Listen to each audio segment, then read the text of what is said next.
Students,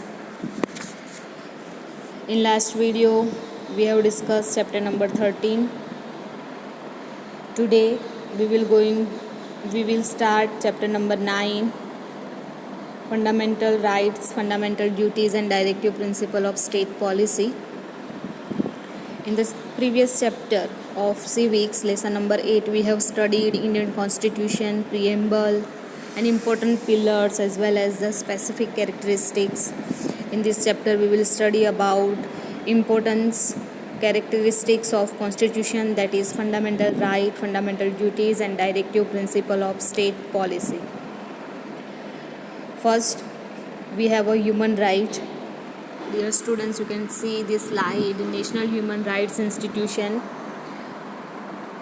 accessibility, independence, justice, dignity, cooperation, equality, rules of life are the national human rights institutions. Human rights which we get by birth.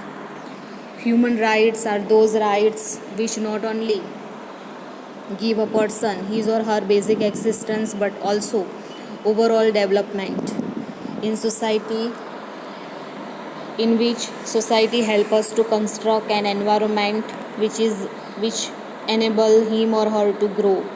In every democratic country, the citizens are conferred with basic rights. A person is not discriminated on the basis of caste, can experience the basic right. The protection of this right are assured by society and nation as well. The person by birth owns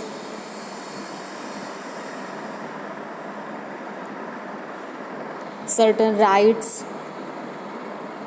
which are his or her basic right, and that rights are known as human right. United Nations General Assembly has declared human rights on 10th December 1948, and 10th December is celebrated as Human Rights Day every year. These human rights proclaim the human being to live in a dignified way. So we can say that human rights provide us.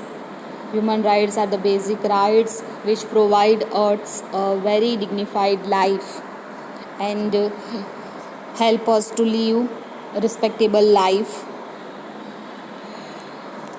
For the existence of human being, the basic needs like food, clothes, shelter, education, health, and now internet is also considered one of the basic needs, should be received in a dignified and respectable way. Democratic country allows its citizens to enjoy equal rights for multifaceted development. So dear students, we know that the basic needs, if we are able to fulfill our basic needs like food, shelter and clothes, then we can say that we have a means we are living in a respectable life. Now education, health and internet are also added in these basic needs.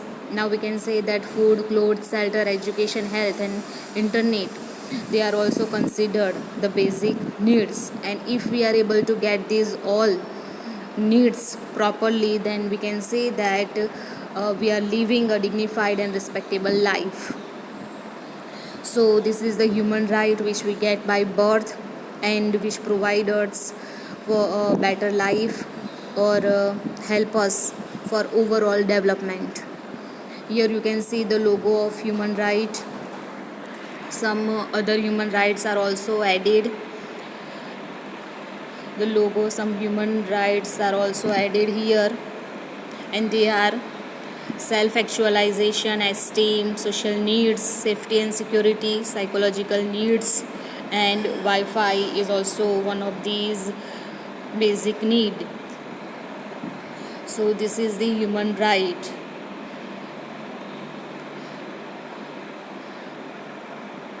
Now we will discuss about fundamental rights.